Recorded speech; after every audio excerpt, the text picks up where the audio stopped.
اسلام کے تیسرے خلیفہ راشد سیدنا عثمان غنی کا دل آویز تذکرہ کہ جن کے علاوہ دنیا میں کوئی ایسا شخص نہیں ہوا جس کے نکاح میں کسی نبی کی 2 بیٹیاں آئی ہوں۔ اعلان نبوت سے پہلے نبی کریم صلی اللہ علیہ وسلم نے اپنی بیٹی رقیہ کو ان کے نکاح میں دیا۔ بدر کے روز وہ فوت ہو گئیں تو اپنی دوسری بیٹی ام کلثوم کو ان کے نکاح میں دے دیا۔ آپ پہلے پہل ایمان لانے والوں یعنی السابقون الاولون میں شامل ہیں، عشرہ مبشرہ میں سے ہیں۔ ان کی مظلومانہ شہادت تاریخ اسلام کی پیشانی پر ایک داغ ہے جسے قیامت تک مٹایا نہ جا سکے گا۔ نبی کریم صلی اللہ علیہ وسلم نے ارشاد فرمایا، الہی میں عثمان سے راضی ہوں، تو بھی اس سے راضی ہو جا، عثمان کو آج کے بعد کوئی عمل نقصان نہیں دے گا۔ جماعت اصحاب روشن ستارے ہیں، آسمان پر موجود ستاروں کی روشنی کم و بیش ہے۔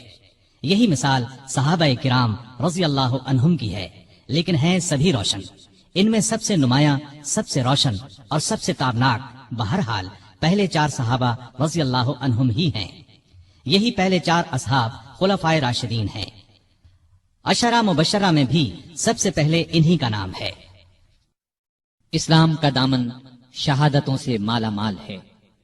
اعلان نبوت کے بعد سے آج تک مسلمان اسلام کے لیے قربانیاں دیتے آئے ہیں۔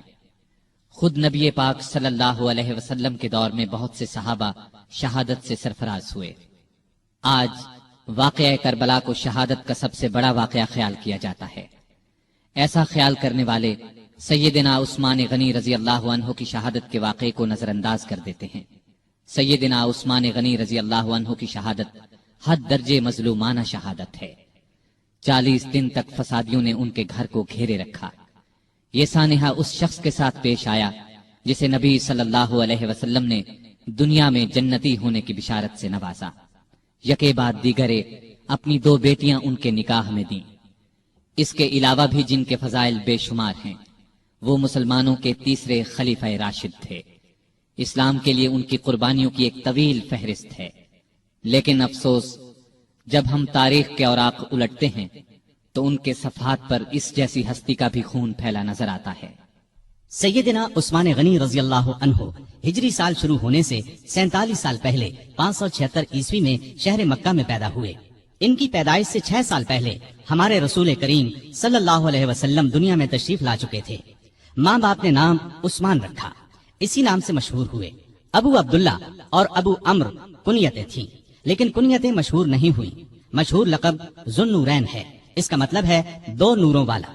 چونکہ نبی کریم صلی اللہ علیہ وسلم کی 2 صاحبزادیوں سے آپ کی شادی ہوئی، لہٰذا آپ کو یہ لقب ملا۔ دوسرا لقب غنی ہے، بہت مالدار تھے، لیکن اپنا مال دین کی خدمت اور نیکی کے کاموں میں بے تحاشا خرچ کرتے رہتے تھے، اسی لیے غنی مشہور ہوئے۔ 5ویں پشت میں ان کا سلسلہ نسب رسول کریم صلی اللہ علیہ وسلم سے جا ملتا ہے۔ آپ کا تعلق قریش سے تھا اور قریش کے قبائل میں آپ بنو امیہ سے تھے۔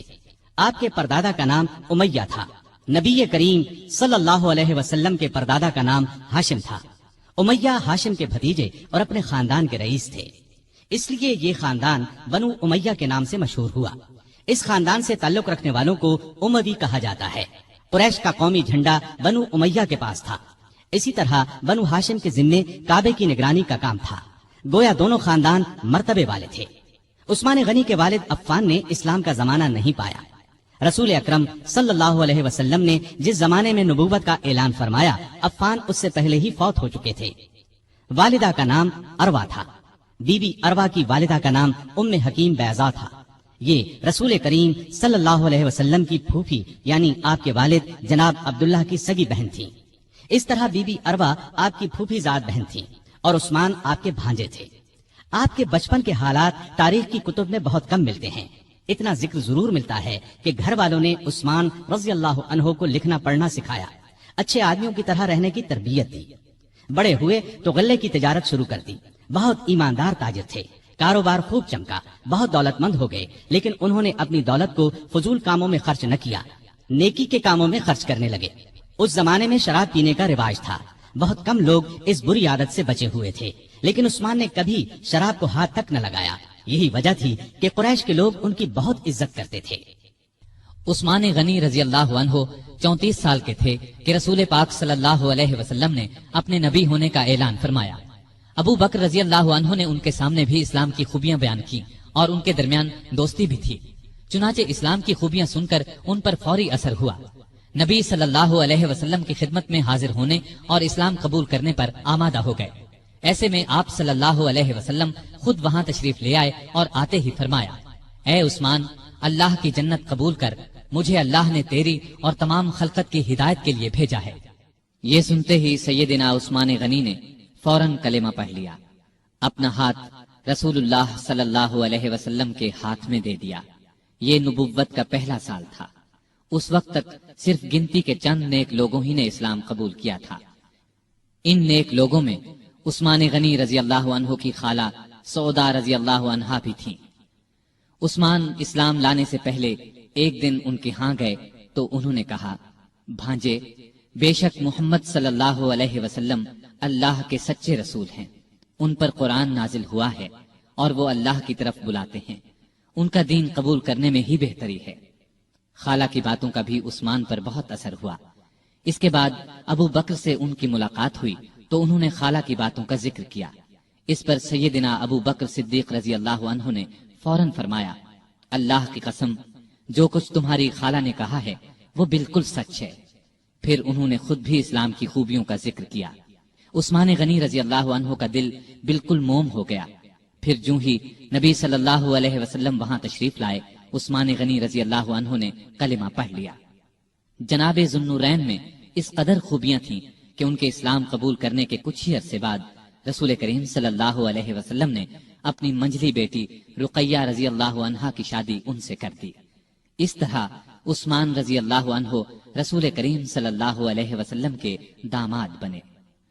نبوت کے اعلان کو جب 4 سال گزر گئے تو نبی صلی اللہ علیہ وسلم نے لوگوں کو اعلانیہ اسلام کی طرف بلانا شروع کیا۔ اس پر مکے کے مشرک آپ صلی اللہ علیہ وسلم کے اور مسلمانوں کے دشمن ہو گئے۔ مسلمانوں پر ظلم کے پہاڑ توڑنے لگے۔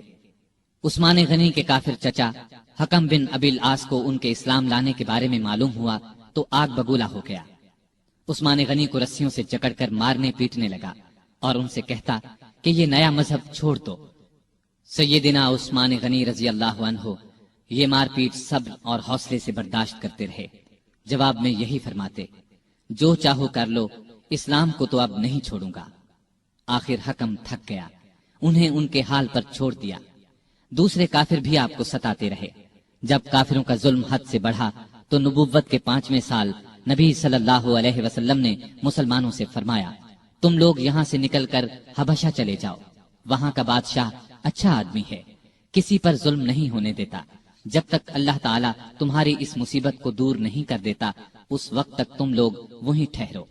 چنانچہ صحابہ کرام رضوان اللہ تعالی علیہم اجمعین کے پہلے گروہ نے حبشہ کی جانب ہجرت کی۔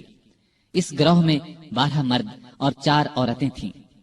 سیدنا عثمان غنی رضی اللہ عنہ ان کے امیر تھے اور ان کے ہمراہ ان کی زوجہ محترمہ رسول اللہ صلی اللہ علیہ وسلم کی صاحبزادی رقیہ رضی اللہ عنہا بھی تھیں۔ حبشہ عرب کے جنوب مغرب کی طرف سمندر پار افریقہ کے بر اعظم میں واقع ہے۔ سمندر کا نام بحیرہ قلزم ہے۔ آج کل یہ ملک ایتھوپیا کہلاتا ہے۔ اس زمانے میں حبشہ کے بادشاہ کو نجاشی کہا جاتا تھا۔ اس وقت جو بادشاہ حبشہ پر حکومت کرتا تھا وہ مذہب کے اعتبار سے عیسائی تھا، لیکن بہت نیک دل تھا اور انصاف پسند تھا۔ دوسرے مذہب کے لوگوں پر خود ظلم کرتا، نہ کسی اور کو ان پر ظلم کرنے دیتا تھا۔ سیدنا عثمان غنی رضی اللہ عنہ کی ہجرت کے بارے میں نبی صلی اللہ علیہ وسلم نے یہ الفاظ ارشاد فرمائے، ابراہیم اور لوط علیہ السلام کے بعد عثمان غنی رضی اللہ عنہ پہلے شخص ہیں جنہوں نے اپنے گھر والوں کے ساتھ ہجرت کی۔ ہجرت کے معانی ہیں جدائی یا اپنا وطن اور گھر بار چھوڑ کر کسی دوسرے ملک یا شہر میں جا بسنا۔ اسلام میں ہجرت کا مطلب ہے اپنا وطن اور گھر بار چھوڑ کر کسی دوسرے ملک یا شہر میں اس لیے جانا کہ اپنے دین کو بچایا جا سکے اور کسی ڈر یا رکاوٹ کے بغیر اللہ کی بندگی کی جا سکے۔ دین کی خاطر اپنا پیارا وطن اور گھر بار چھوڑنا بہت بڑی قربانی ہے، اس کا بہت زیادہ ثواب ہے۔ ان مسلمانوں کو ابھی حبشہ گئے 3 ماہ ہی گزرے تھے کہ ان تک یہ خبر پہنچی کہ مکے کے سبھی کافر مسلمان ہو گئے ہیں۔ یہ خبر سن کر انہیں بہت خوشی ہوئی۔ سب مکے کی طرف واپس پلٹے۔ عثمان غنی اور ان کی زوجہ محترمہ رقیہ بھی ساتھ تھیں۔ مکے کے پاس پہنچنے پر انہیں معلوم ہوا کہ وہ خبر غلط تھی۔ اب انہوں نے واپس حبشہ جانا مناسب نہ سمجھا۔ مکے کے سرداروں میں سے کسی نہ کسی کی پناہ حاصل کر کے مکے میں داخل ہو گئے۔ مکے میں وہی حال تھا، مسلمانوں پر خوب ظلم و ستم کے پہاڑ توڑے جا رہے تھے۔ جب ان کی سختیاں حد سے بڑھ گئیں تو اگلے سال رسول کریم صلی اللہ علیہ وسلم نے پھر ہدایت فرمائی کہ مسلمان حبشہ کی طرف ہجرت کر جائیں۔ اس مرتبہ 102 مسلمان مرد اور عورتیں حبشہ کی طرف روانہ ہوئے۔ ان میں سیدنا عثمان غنی اور سیدہ رقیہ بھی تھے۔ یہ ان کی حبشہ کی طرف دوسری ہجرت تھی۔ حبشہ پہنچ کر یہ لوگ امن اور چین کی زندگی بسر کرنے لگے۔ قریش نے اپنے آدمی حبشہ بھیج کر کوشش کی کہ نجاشی ان لوگوں کو ان کے حوالے کر دے، لیکن اس نے ایسا کرنے سے انکار کر دیا۔ اس طرح یہ لوگ کئی سال وہاں رہے۔ نبی کریم صلی اللہ علیہ وسلم کے مدینے کی طرف ہجرت کرنے سے کچھ عرصہ قبل یہ پھر مکے پہنچے۔ نبوت کے 13ویں سال رسول پاک صلی اللہ علیہ وسلم نے مسلمانوں کو ہدایت کی کہ وہ ہجرت کر کے یثرب چلے جائیں۔ یثرب مکے کے شمال میں قریباً 421 کلومیٹر دور ایک بہت پرانا شہر تھا۔ وہاں کے رہنے والے بہت سے لوگ مسلمان ہو چکے تھے۔ انہوں نے نبی کریم صلی اللہ علیہ وسلم کو یثرب آنے کی دعوت دی اور یہ عزم ظاہر کیا کہ وہ مرتے دم تک آپ کی حفاظت اور مدد کریں گے۔ ان نیک لوگوں کو اسی لیے انصار یعنی مددگار کہا جاتا ہے۔ آپ نے ان کی دعوت قبول فرمائی، لیکن خود یثرب کی طرف روانہ ہونے سے پہلے آپ نے اپنے پیارے ساتھیوں کو مدینے کی طرف ہجرت کرنے کی دعوت دی۔ اس طرح آپ کی اجازت سے مسلمانوں نے ہجرت شروع کی اور سوائے چند ایک مسلمانوں کے سب مدینے پہنچ گئے۔ عثمان اور رقیہ نے بھی اس زمانے میں مدینے کی طرف ہجرت کی۔ اس تیسری ہجرت میں ان کے ساتھ ان کے بیٹے عبداللہ بھی تھے۔ یہ حبشہ میں پیدا ہوئے تھے۔ یثرب پہنچ کر اوس بن ثابت انصاری کے مہمان بنے۔ پھر نبی کریم صلی اللہ علیہ وسلم جناب ابو بکر صدیق رضی اللہ عنہ کے ساتھ ہجرت کر کے وہاں پہنچے اور یثرب کو مدینۃ النبی کہا جانے لگا، یعنی نبی کا شہر۔ اس کے بعد صرف مدینہ نام رہ گیا۔ مدینے میں مسلمانوں کو پانی کی سخت تکلیف تھی۔ سارے شہر میں صاف اور میٹھے پانی کا صرف ایک کنواں تھا۔ اس کا نام بیئر روما تھا۔ کنویں کا مالک ایک یہودی تھا۔ وہ پیسے لیے بغیر اس کنویں سے پانی نہیں لینے دیتا تھا۔ عثمان نے یہ کنواں مسلمانوں کے لیے خریدنا چاہا۔ یہودی فروخت کرنے پر آمادہ نہ ہوا۔ بڑی مشکل سے 12,000 درہم میں کنویں کا آدھا حصہ بیچنے پر رضامند ہوا۔ یہ اس طرح طے ہوا کہ ایک دن یہودی کی پانی لینے کی باری ہوگی، ایک دن سیدنا عثمان کی۔ جس دن سیدنا عثمان کی باری ہوتی تھی مسلمان اتنا پانی بھر کر رکھ لیتے تھے کہ 2 دن کے لیے کافی ہو جاتا تھا۔ جب اس یہودی نے دیکھا کہ اب اسے کنویں سے کوئی فائدہ نہیں ہوتا تو اس نے کنویں کا باقی نصف حصہ بھی فروخت کر دیا۔ یہ حصہ بھی سیدنا عثمان نے خرید لیا اور سارا کنواں مسلمانوں کے لیے وقف کر دیا۔ اب کوئی روک ٹوک نہ رہی، مسلمان جس وقت چاہتے پانی لے سکتے تھے۔ آپ نے یہ کنواں مسلمانوں کے لیے 20,000 درہم میں خریدا۔ بھائی چارہ کراتے وقت نبی کریم صلی اللہ علیہ وسلم نے اوس بن ثابت انصاری کو آپ کا بھائی بنایا۔ ہجرت کے بعد آپ انہی کے ہاں اترے تھے۔ اونچے رتبے کے صحابی تھے۔ احد کی لڑائی میں شہادت پائی۔ ابتدا میں مسجد نبوی بہت چھوٹی سی تھی۔ مسلمانوں کی تعداد میں اضافہ ہوا تو نبی کریم صلی اللہ علیہ وسلم نے ارادہ فرمایا 7 والی زمین مسجد کے لیے خرید لی جائے۔ آپ نے اعلان فرمایا کہ کوئی ہے جو اس زمین کو خرید کر مسجد میں شامل کر دے اور بدلے میں جنت لے لے۔ اس پر سیدنا عثمان فوراً آگے بڑھے، 10,000 درہم میں زمین خرید کر مسجد کے لیے پیش کر دی۔ ہجرت کے دوسرے سال رمضان میں بدر کی لڑائی پیش آئی۔ اس وقت نبی صلی اللہ علیہ وسلم کی پیاری بیٹی اور عثمان کی زوجہ محترمہ سیدہ رقیہ رضی اللہ عنہا سخت بیمار تھیں۔ آپ صلی اللہ علیہ وسلم نے ان کی دیکھ بھال کے لیے عثمان رضی اللہ عنہ کو مدینے میں چھوڑا اور ان سے فرمایا، تمہیں اس شخص کے برابر ثواب ملے گا جو لڑائی میں شریک ہوگا۔ تم یہاں رہ کر رقیہ کی تیمارداری کرو۔ آپ صلی اللہ علیہ وسلم نے اپنے ایک اور قریبی صحابی اسامہ بن زید رضی اللہ عنہ کو بھی مدینے میں چھوڑا تاکہ وہ تیمارداری کے سلسلے میں عثمان رضی اللہ عنہ کی مدد کریں۔ جس روز بدر کا معرکہ ہوا اور مسلمانوں کو فتح نصیب ہوئی، اسی روز مدینے میں سیدہ رقیہ رضی اللہ عنہا کا انتقال ہوا۔ سیدنا عثمان غنی رضی اللہ عنہ کو سیدہ رقیہ رضی اللہ عنہا کی وفات سے بہت صدمہ پہنچا۔ نبی کریم صلی اللہ علیہ وسلم بدر سے واپس تشریف لائے۔ بیٹی کے انتقال کی اطلاع ملی، بہت صدمہ محسوس ہوا۔